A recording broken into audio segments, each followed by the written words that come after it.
Over a year ago, I published a news report about a masked person, in a chess suit, carrying a chessboard, roaming the streets of Madrid challenging passers-by to play chess, and the one who beats him gets €100.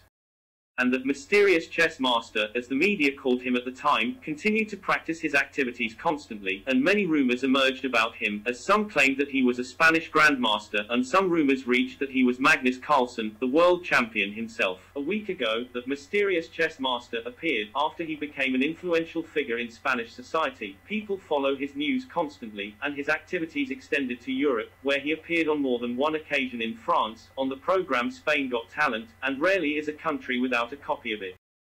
But the question is, will the program's producers succeed in turning a paragraph on chess, that wise and stoic game, into an exciting show, especially since, of course, most of the program's viewers are not experienced in the game, but the presenters and the jury as well. In order for the program's producers to do this, they brought the famous world champion, who is very popular with similar programs, who had previously appeared in the Russian version of the program, and a young child player, and the paragraph was widely accepted around the world, especially among chess lovers. Anatoly Karpov, the former world champion, was supposed to play that mysterious chess master, but Karpov was expected to easily outperform him, and here the members of the program decided to eliminate the technical differences between them, that the duration of the match would be 3 minutes, without any increase in time, which will help to face the biggest challenge, by converting a paragraph about the game of chess into an exciting one, which is in line with the program's policy. But there is another thing I noticed, and I will try to prove, and provide evidence for, which is that there was a tendency for the match to end in a draw, so that the result would be surprising, and the image of the mysterious hero that the channel management is trying to create for the mysterious chess master would not be destroyed, and so that the manipulation would not be clear if the result came he also won. Before we start analyzing the match, I will leave you the link of the full presentation with the video description. I also want to note, that it is not my opinion that all we watched is sure, that the match in itself is weak, never the match was very strong, and has a lot of techniques that we will benefit and enjoy, which confirmed that Enigma, as the producers of the program called him a chess player really brilliant, maybe not an international master, but his FIDE rating would be no lower than 2100. I also want you to keep in mind, I will try to make my analysis quick, to match the three. Enigma with white pieces, Karpov with black pieces. Let's start the match. Enigma started with d4. Karpov knight f6, knight f3, e6, e3. Now the match is heading to the Rubinstein system, a branch of the Indian defense, where black play b6, followed by bishop b7, an attempt to control the diagonal, and perhaps make threats in the future. But Karpov played here bishop e7. Enigma bishop d3 response. Karpov played here b6. Bishop d2. Here Karpov tries to attack the middle and plays c5. Enigma to defend the middle with pawn c3. Bishop b7, and now the bishop is in control of the entire diagonal. Queen e2. Karpov tried to weaken the middle by exchanging pawns. C capture d, e captivate d. Now both sides are castle. Karpov playing d6. Rock e1, an attempt to exploit the open file in the future. Karpov played a6, then aims to play b5, which is one of the well-known ideas of this opening. So Enigma responded with a speed a4, to prevent him from implementing his idea, which is one of the moves that indicated that he is a really strong player. d7 knight. Enigma played here is a passive move h3, although it is better to develop one of the knights who owns. Karpov responses rock e8. Enigma developed his knight with the knight c4 move. Queen c7. Enigma develops his bishop by playing bishop g5. h6. Bishop h4. Karpov starts getting into the match, playing a knight to d5, and offers trade of bishops. Enigma accepts and plays a bishop captures bishop. Knight captures a bishop. Knight f3 d2. Karpov plays his knight to d5, well positioned in the center of the board, and he can't be fired because of the white knight's position. Enigma plays queen to g4, and the search engine suggests to Karpov here e5, but Karpov here preferred to develop his knight on d7, and play it to f6. Queen h4. Karpov decided to attack and play b5. a4 captures b5. a6 captures b5. Here Enigma decides to exchange the two rooks, thus leaving the open file to Karpov, but he has a better move and it's knight a3, even if Karpov has a chance to attack and sacrifice his knight with the move, knight captures c3. Pawn captures knight. Queen captures pawn, winning his piece as he now has a triple attack. The best move to white bishop captures b5, and Karpov wins a pawn. Now return to the original situation, where Enigma and Karpov exchanged the two rooks, and Enigma lost the open file. Then Enigma escaped with a knight to e3. Karpov still had the same idea that we just explained, that he could capture pawn c3, but he played a2 rook anyway, and we don't want to be hard on him, it's the 3-minute game, and on the whole he puts his pieces much better, his bishop has a diagonal, and his rook threatens this pawn, his knights is much better. Enigma play knight d1 to protect the pawn. Karpov, bishop c6, responded to defend his pawn as well. Now knight e4 presents trades. Karpov has no problem accepting knight capturing knight. Queen captures knight, and Enigma tries to kidnap dangerous check. So Karpov responds knight f6 in defense of that check, and opens this diagonal to his bishop. Queen belonging to e2, helps defend that weak pawn. The queen of b7 is threatened by that pawn. Enigma takes advantage of the fact that the knight is free after the queen returns to protect the pawn, and plays knight e3 to protect the threatening g2 pawn. Karpov attempted to attack by pushing the b's pawn to b5, assuming that the white b's pawn was pinned. Enigma responded c4, Karpov took advantage of this and played the queen b6, attacking the pawn of the d4, which had become weak.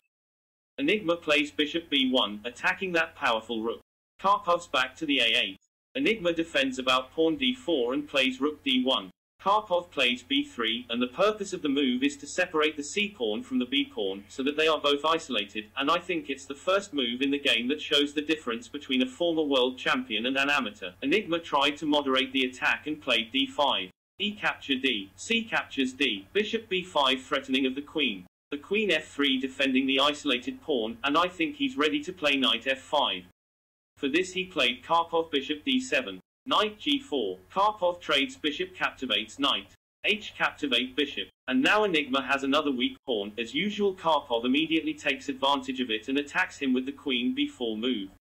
Defend Enigma with the bishop f5 move. Rook e8 an attempt to exploit another open file, threatening to move rook e1. Here Karpov played rook e4, although he had a chance to play g6, drive out the bishop and win this pawn, but he might have been afraid of the response of Enigma bishop capturing pawn, and for lack of time he did not think that he had a response with knight capturing pawn check. King g3, a pawn captures a bishop. Queen captivates a knight. Queen captivates a queen. The king captivates a queen. And the situation is not a draw because Karpov has the move rook e7, threatening these two pawns. King g3, a rook captures a pawn, and Karpov has a pawn in an excellent position.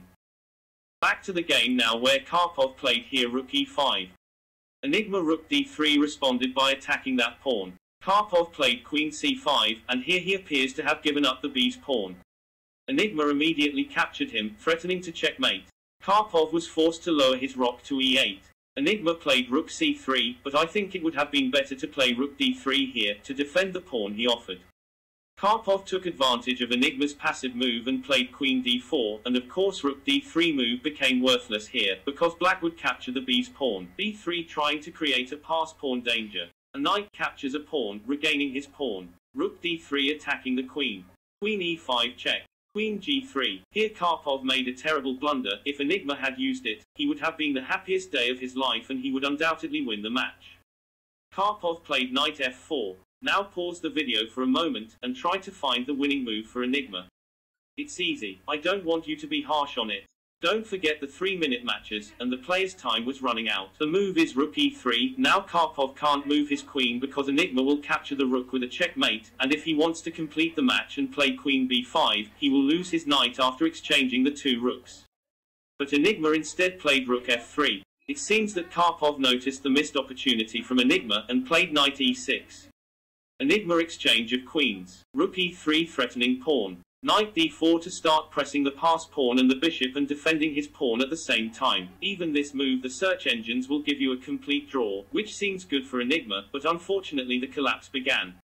I think the reasons are due to lack of experience and pressure of time and media, as he had here two moves either f4, to press the pinned pawn, or b4 to face Karpov's move awaited rook b8, but instead, he played rook d3, leaving the b's pawn against the e's pawn. f6 to protect the pawn of e. Enigma tried to make a trap for Karpov and played bishop e4, waiting for Karpov to fall into it and capture the b's pawn, giving him a double attack with bishop d5. But Karpov did not fall into the trap and played king f8 not only to escape but also to start developing the king. Bishop d5 to protect the pawn. King e7, bishop c4, king d6. Now the white has passed pawn, which he cannot develop, and Karpov has managed to quickly develop his king, and instead of Enigma using his king he plays rook d3. King c5, g3, rook a8 seeks to develop its position. King g2, rook a1. Now Enigma is late in developing his king, and now he won't be able to upgrade it. Rook d2, king b4, bishop g8 blunder, but Karpov will not miss the opportunity as Enigma missed it. You can pause the video and look for Karpov's move that gave him a sweeping advantage at a sensitive time in the game.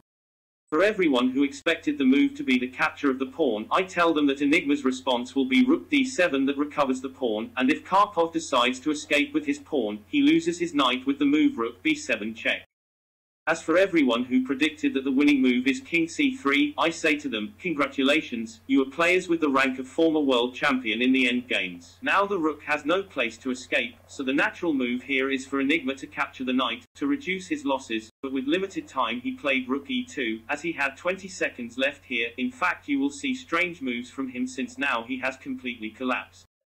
Knight captures a rook. King f3, knight d4, king e4, rook a2, f3, rook f2, f4, rook f3, f5, rook capturing g3, king d5, rook capturing g4, bishop h7, rook f4, bishop g6, knight captures a pawn. Here, Enigma preferred not to exchange, in the hope that Karpov's time would end, and he would be considered the winner of the game, and played king c6.